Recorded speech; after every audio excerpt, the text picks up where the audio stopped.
Boa noite a todos, tudo bem? Acho que o microfone está alto, não, tá bom? Tá bom assim? Então tá. Muito obrigado pela presença de vocês mais uma vez aqui. Em nome da Casa Cepa, a gente agradece a todos vocês que dispõem um pouquinho do tempo de vocês para chegar aqui nesse domingo e compartilhar um pouco conosco as suas histórias, compartilhar conosco os seus sentimentos, as suas coisas, os seus problemas, as suas alegrias, as suas tristezas. E o mais importante, compartilhar conosco da comunhão com o nosso Criador e com Cristo, o nosso Senhor. Todas as vezes que a gente vem para cá, a gente imagina o que vai falar, o que vai fazer, o que vai conversar. E ao longo dos dias, ao longo das coisas da semana que vai passando, as coisas vão acontecendo e vão acontecendo coisas das nossas vidas que a gente tem um olhar um pouco diferente. A gente pensa, poxa, por que não dizer isso? Por que não falar isso? Né? Então a gente aqui que está aqui conversando, a diferença que eu sempre cito entre nós aqui é que eu apenas estou aqui, estudei um tema para conversar com vocês. Não sou um palestrante, sou apenas um aspirante a espírita. Mas dentro dessas coisas que a gente pesquisa e dentro dessas coisas que a gente vive, a gente sempre tem algumas lições. A vida sempre dá algumas lições para a gente. E eu, particularmente, uso o Vida Consciente para dividir com vocês aquilo que eu também vivo. Então eu divido com vocês aqui as minhas particularidades, muitas vezes. São coisas que passam por mim e que ou, provavelmente pode passar para alguém. Ou em vocês que estão aqui, ou o pessoal que está assistindo de casa. Porque os casos nas nossas vidas, às vezes, são bastante semelhantes, né? Então a gente acaba dividindo isso com vocês. E uma coisa bastante interessante que eu me deparei esse tempo foi numa palestra do Haroldo Dutra. É uma pessoa que eu admiro muito, um palestrante, um dos maiores divulgadores da doutrina espírita do momento, assim, uma pessoa muito séria, muito justa naquilo que faz e que fala. Ele é um juiz de direito e ele usa o seu tempo também para a divulgação da doutrina espírita. Dentro disso ele falou que divulga a doutrina espírita porque ele é um devedor da doutrina espírita. Ele não é um credor. Ele deve para a doutrina espírita. Ele deve alguma coisa para algo que para ele foi tão bom. Então ele tem um débito com a espiritualidade e ele usa esse tempo dele para, de alguma forma, sanar esse débito. Só que é interessante uma coisa que, depois ele nem comentou isso, mas ficou nas entrelinhas, de que ao sanar esses débitos, ele recebe mais créditos. Ele recebe mais presentes, porque ao falar, ao expor as coisas que ele acredita, à luz do Espiritismo, ele aprende um pouquinho mais. E ele se aproxima um pouquinho mais daquele mínimo necessário para a sobrevivência. E é assim que talvez eu me sinta. Eu me sinto também hoje um devedor da doutrina espírita. Porque antes disso, eu era uma pessoa completamente diferente. Não tenho nenhuma vergonha de dizer. Talvez alguém aqui me conheça antes de vir para cá e possa dar esse testemunho. Mas eu não mudei porque a doutrina espírita chegou e falou, você vai mudar. Não. Eu mudei porque conscientemente eu entendi que eu precisava mudar. Eu mudei porque conscientemente as verdades foram aparecendo na minha frente e eu não podia mais ficar da forma que eu estava. Então, eu tenho uma dívida com a doutrina espírita nesse sentido. E é através disso que a gente se dispõe a, com orgulho e alegria, dividir um pouquinho desse estudo que a gente faz com todos vocês. até com as pessoas que estão lá em casa. Hoje apareceu uma pessoa aqui e disse que veio para cá hoje porque escutou uma palestra da gente aqui, de uma outra pessoa, e falou que precisava estar aqui, mesmo que você precisasse chegar aqui e encontrar alguém que você não precisasse encontrar. Isso também foi uma lição para mim. Porque quando ela saiu, quando as pessoas saíram da sala, obrigado, eu falei, eu que agradeço. Porque eu aprendi isso hoje. Eu aprendi que a gente pode, através do trabalho, ajudar as outras pessoas.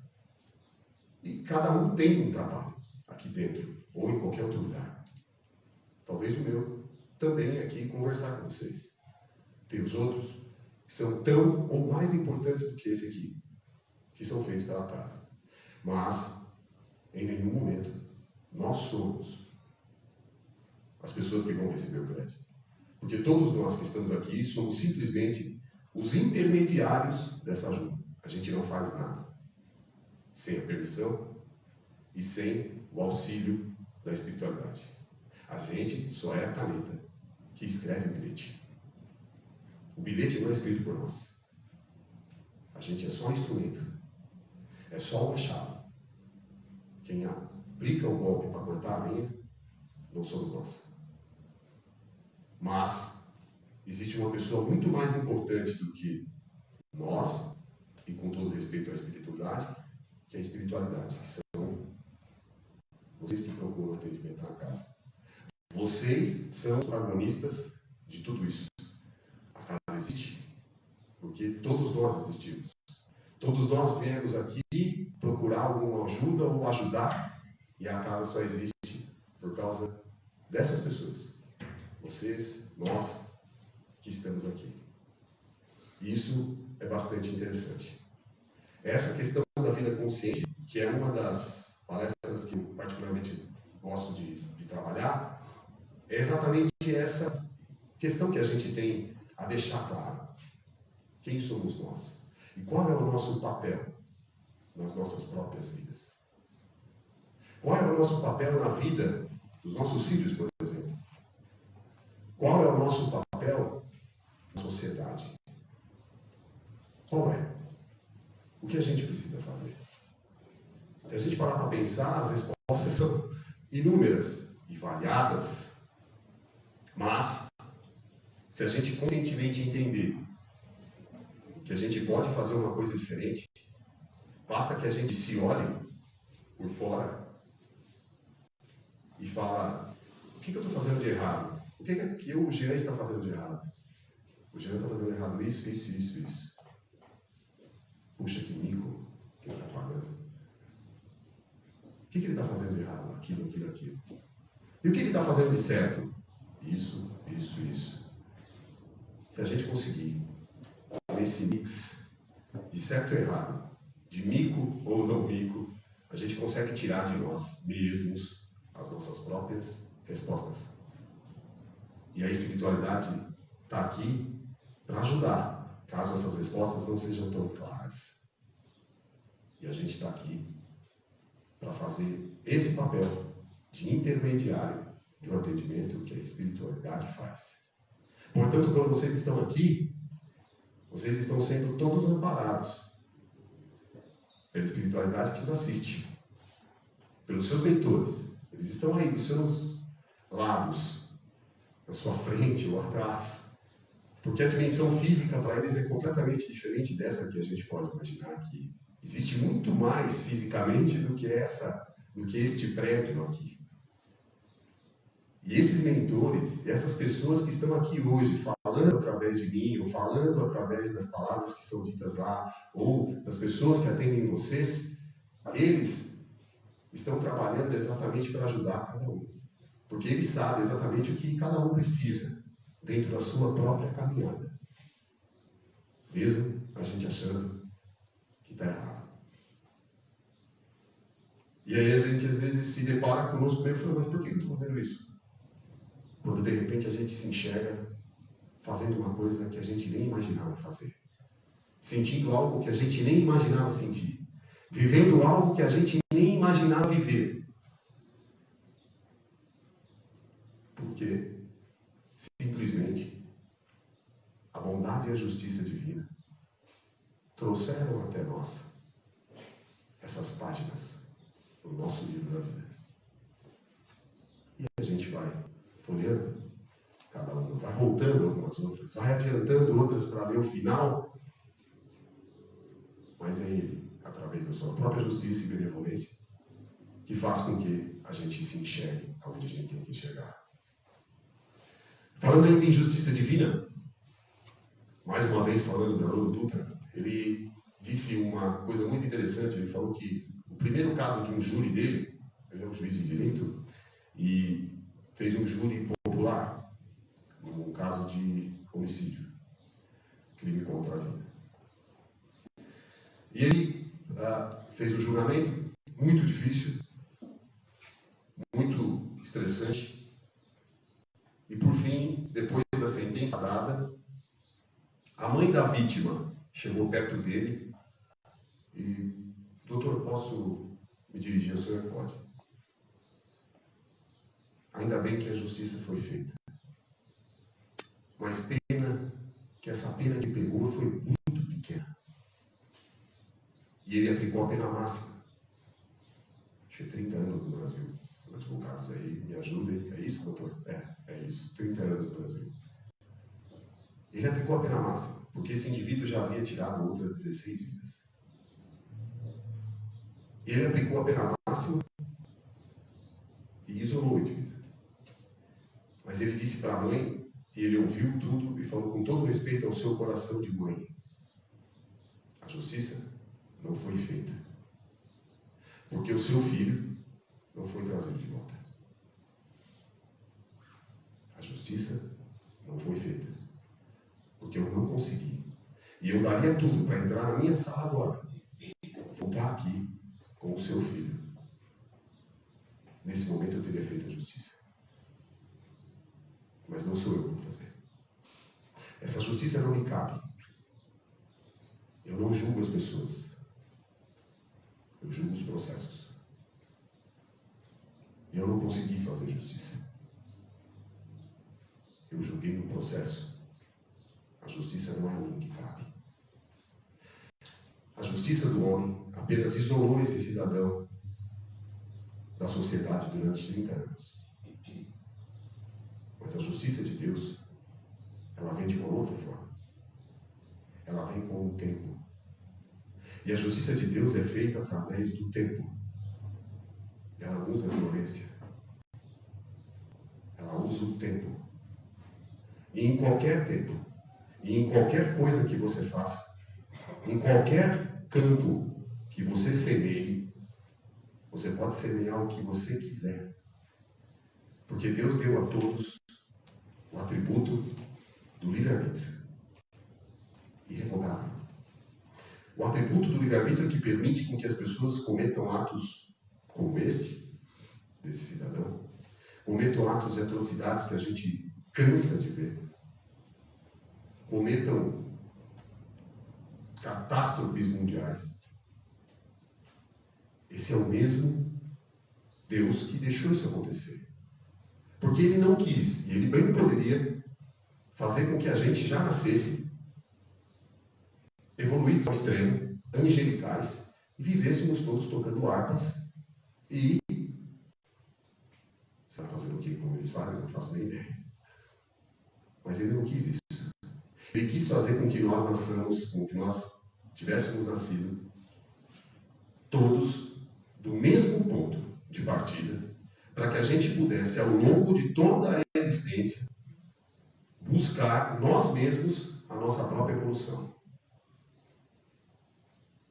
Porque seria sem graça, juro, né? Seria até sem graça, porque a gente não ia conhecer nada de estranho ou ruim. Mas ele pegou e... Ele poderia muito bem ter feito isso. Então, eu quero fazer o mundo, vou fazer todo mundo beleza, todo mundo anjos e está aqui.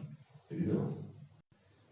E você, eu, nós, todos, através do nosso trabalho, do nosso entendimento, vamos galgando passos de evolução para que nós mesmos, através do nosso merecimento, possamos chegar a algum lugar. Assim como é a vida encarnada. Através do nosso merecimento, através daquilo que a gente foi construindo ao longo da vida, com as oportunidades que a vida nos deu, a gente foi chegando num ponto e chegou lá e a gente conseguiu alcançar aquele objetivo que a gente deveria. É exatamente isso como espírito que a gente pode fazer. Mas Deus não fez isso. Ele deixou a gente com o livre-arbítrio para fazer o que a gente quisesse. Então a gente planta aquilo que quer plantar. Mas a colheita é uma só. A colheita, cada um vai colher exatamente aquilo que plantou. Você vai passar o tempo necessário naquele campo que você plantou, colhendo exatamente aquilo que você plantou. Ódio ou não? Você escolhe. E ele deixou essa escolha nas nossas mãos. E falou, você escolhe. Faça o que você quiser. Se você quiser amar, você vai colher amor. E se você quiser odiar, você vai colher o ódio. Cada campo tem uma beleza. Cada campo tem um sentido. Em qual campo a gente quer ficar? Eu estou só citando 2 exemplos. Ódio e amor são exemplos muito extremos, mas que aproximam muito as pessoas, não? O ódio e o amor são 2 sentimentos antagônicos, mas que juntam muito as pessoas. Aproximam muito as pessoas, o ódio, inclusive, muito mais. Porque a gente que trabalha aqui como interlocutor, acho que a Neuza também está aí para me ajudar a confirmar, quantos e quantas vezes eu atendo pessoas que estão naquela vingança de ódio, mata um, mata outro, mata 50 encarnações. Não, Neuza? E aí, Deus fala assim, quando você vai encarnar, olha só, vem cá, você não quer encarnar ali no Havaí, nas Bahamas? Você vai ser uma pessoa muito bem sucedida, você vai encarnar nas Bahamas, praia, festa, calor, só alegria. Mas você quer encarnar lá? Peraí, fulano vai estar lá? Não. Fulano já fez muita coisa errada.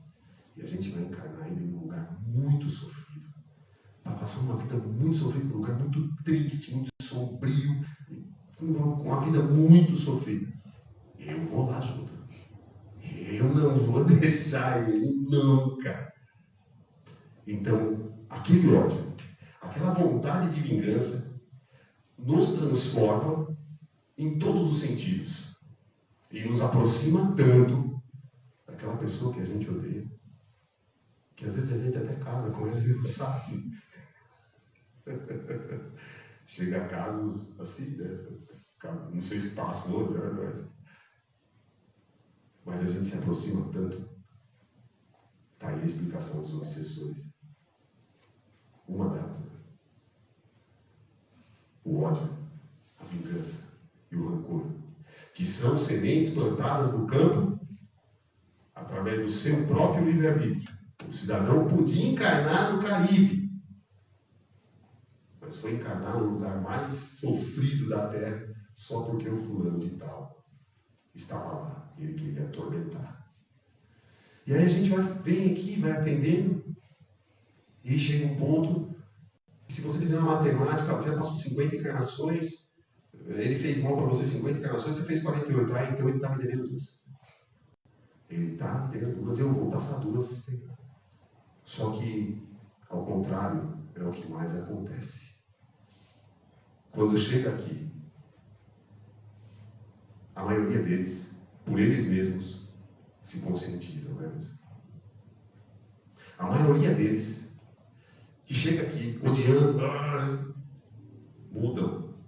A gente vê, eu trabalho na parte da interlocução, então a gente vê o semblante dos médiuns, carregado. E quando a gente coloca ele na situação de voltar as vidas anteriores e ver que ele já foi o pior, fez coisas muito piores para outra pessoa, até o semblante das médiuns muda.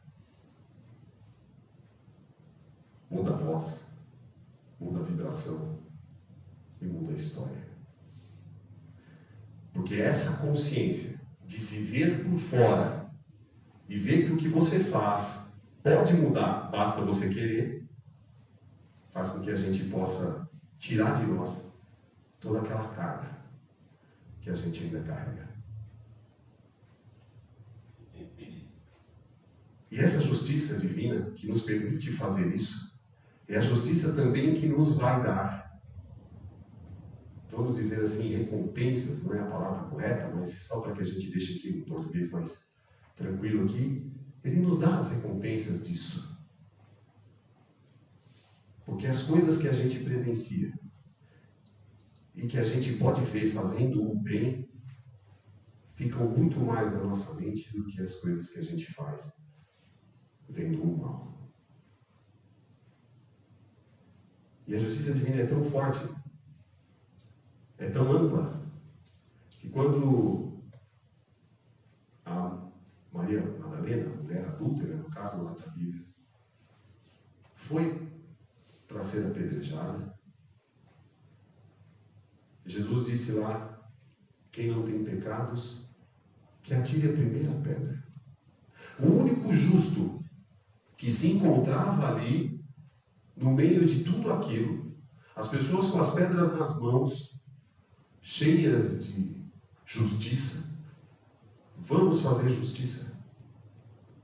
Mas essas pessoas com as pedras nas mãos, quando se depararam com a palavra de um único justo que estava ali naquele local, falaram, peraí, eu nunca cometi um pecado. As pessoas saíram de mansinho, deixaram as pedrinhas e foram embora. Só sobrou Jesus e ela. E quando só sobrou Jesus e ela falou, puxa vida, só sobrou ele. Ele está muito perto, essa pedra vai doer. Essa pedra vai doer. Porque Jesus estava a um passo dela.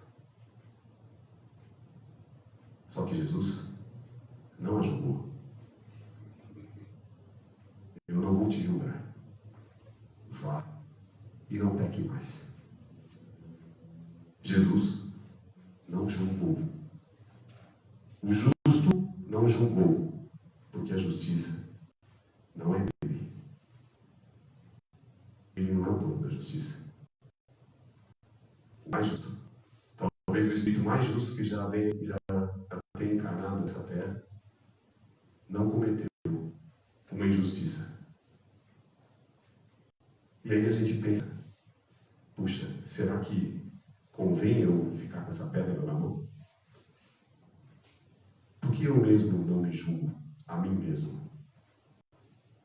Antes, inclusive, de julgar os outros.